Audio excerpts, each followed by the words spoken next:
Tashidelek, in today's episode of In Conversation with Tibettv, we are going to cover an area that remains largely unexplored and unfamiliar to most people.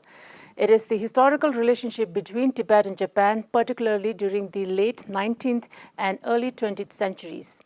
Let us learn more about this relation from the liaison of His Holiness the Dalai Lama for Japan and East Asia, Dr. Tsawang Gyalpo Arya.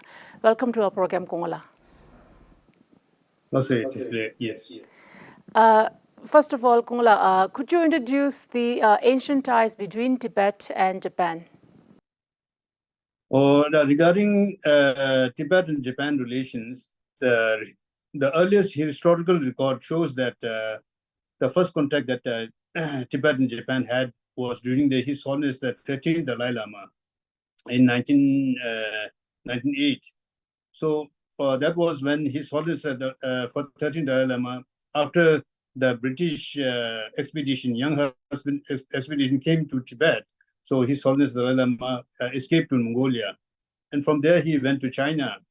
In China in 1908, so when His Holiness was visiting Wu Taishin temple at there, the Japanese monk, Venerable Otani Sonya, the younger brother of Otani Hoji of Nishihonganjin Temple in Kyoto, they visited His Holiness, and His Holiness and Otani, they had a discussion about the Buddhism and about the student exchange program also. And His Holiness gave them some Buddhist texts also. This was the starting point in which Japan showed a great interest in Tibetan Buddhism and having maintaining a good relation with Tibet. And then when His Holiness visited Beijing, Peking, at that there, the Japanese ambassador to China, Mr.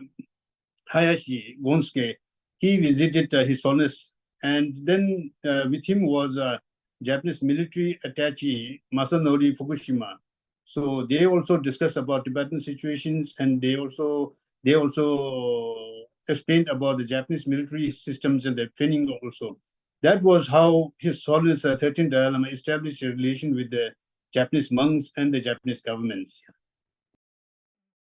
What are the background and motives of Japanese national who entered Tibet during that period of time when Tibet was an independent nation?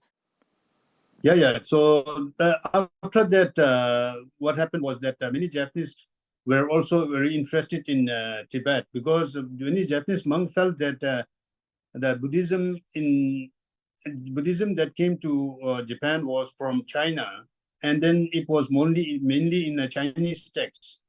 So they felt something is missing in the text. So they want that the real teaching should be, they should achieve the real teaching. For that, they had to go to Tibet. So around, there are about 10 Japanese who traveled to Tibet in the early 20th century. So they were like a monk like Kawaguchi, and then Togen Tada, and there are other monks also. Togen Tada and Kawaguchi, they studied Buddhism very studiously at the Sera monasteries. And then they took a lot of Tibetan literatures, scriptures, and all these to the Japan.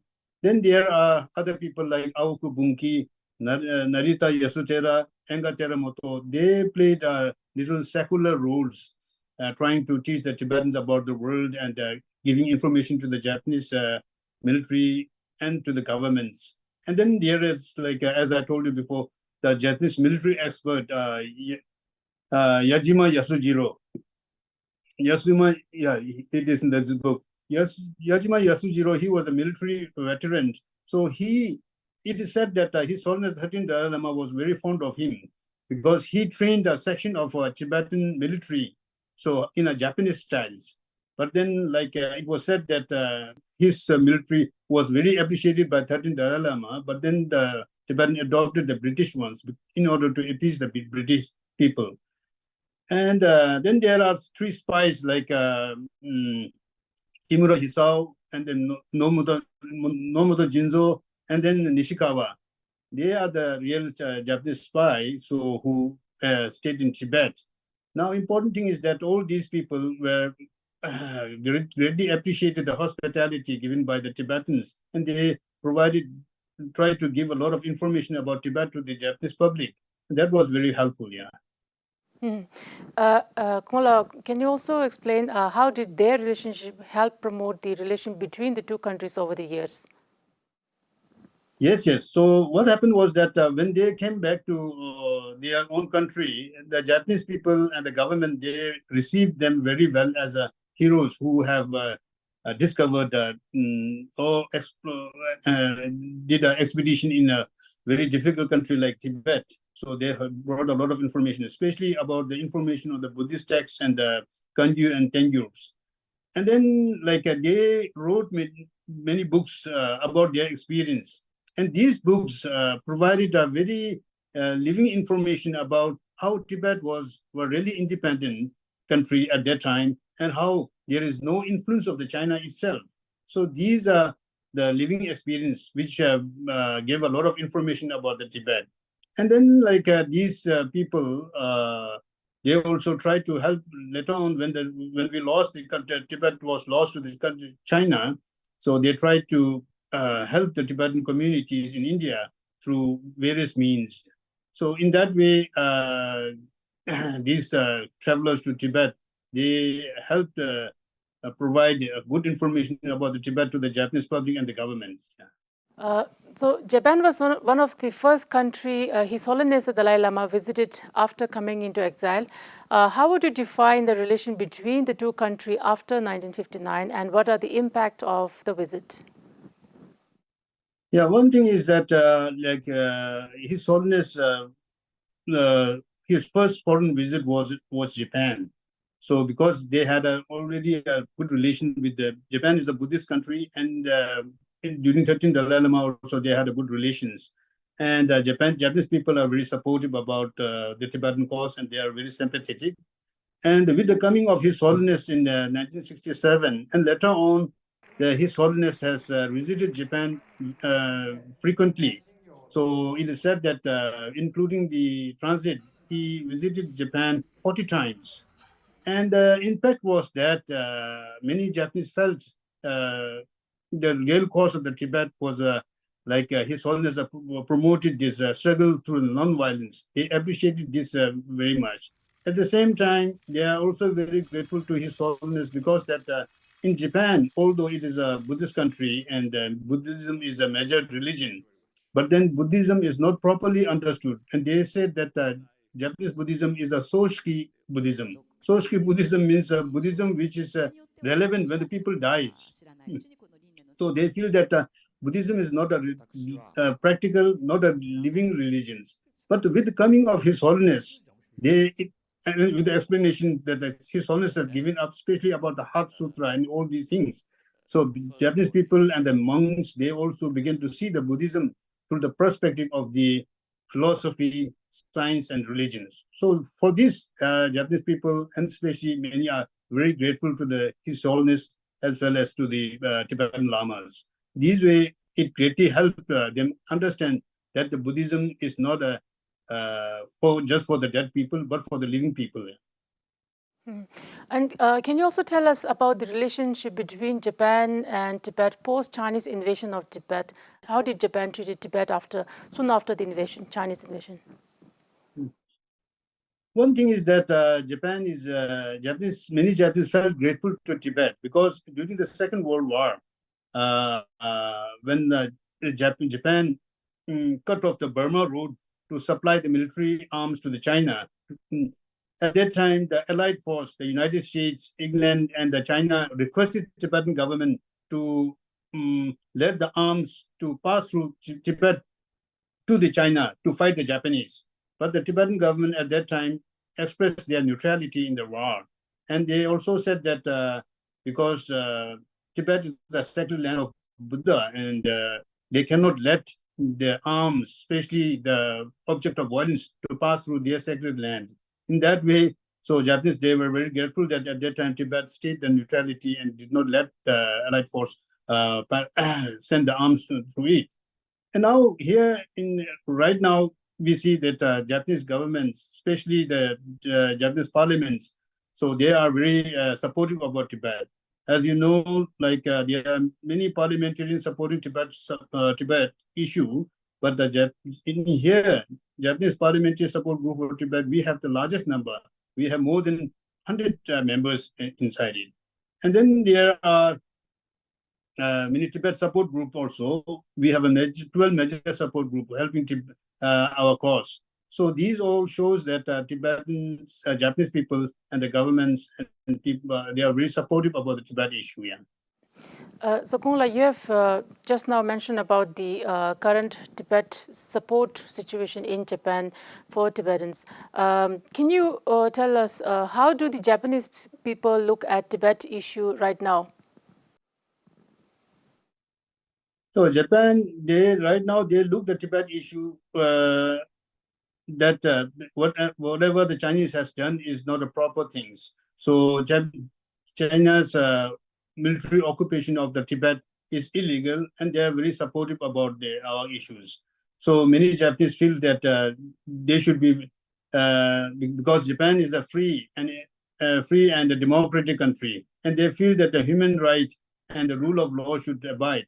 Whereas in China, all these are being violated, especially these days. The thing is that China is becoming very aggressive, and they have.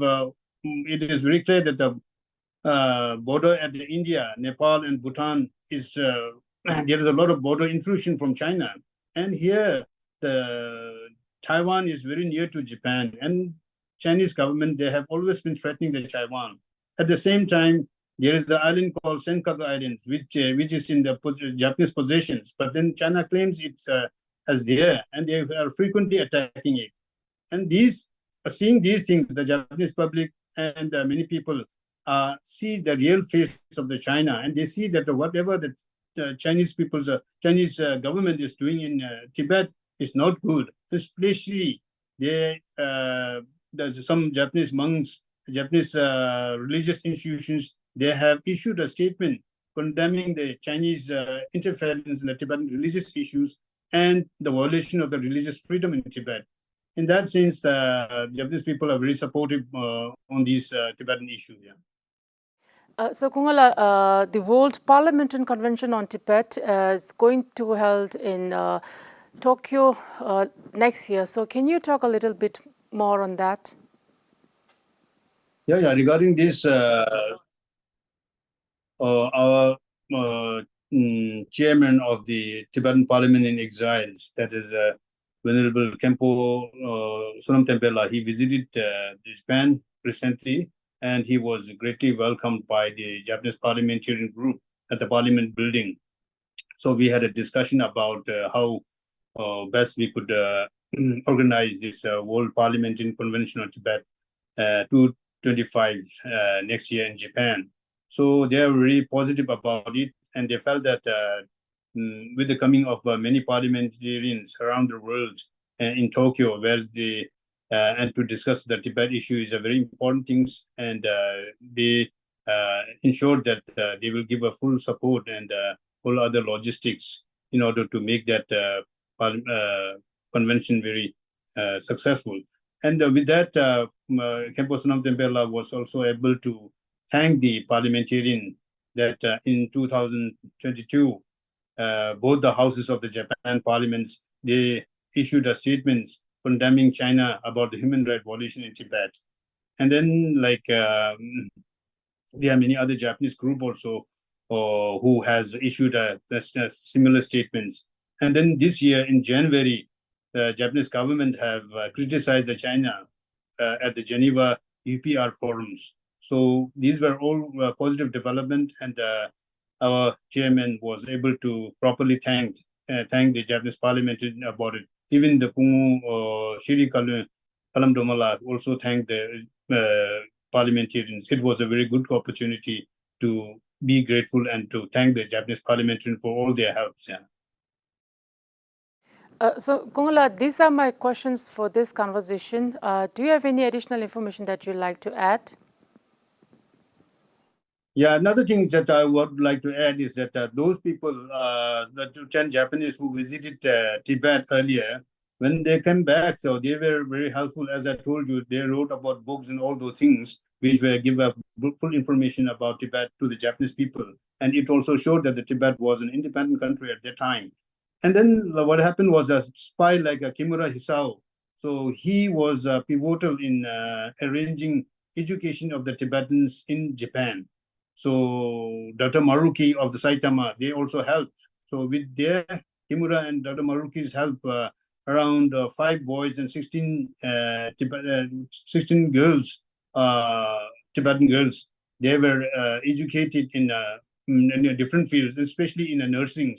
So that opened a gate for Tibetan education in Japan. And then there is a Naritasan temple, Shinshoji temples, with the Venerable Surumi Shoseki. He helped maybe about the 17 Tibetans to study in Japan, including me also. So in that way, and then we have many Japanese monasteries, individual and groups who are trying to help the Tibetan education in TCV, Sambota, and Tibetan education system also. In that way, Japanese, they have been very helpful. And I take this opportunity to thank the Japanese public and the government for all their helps. Thank you very much. Thank you, Kumula, for taking out your time today from your busy schedule and talk to us on the ancient and the current relation between the Tibet and Japan. Thank you so much. Thank you very much. Thank you very much. With this, we have come to the end of today's program of In Conversation with Tibettv. Thank you so much for watching.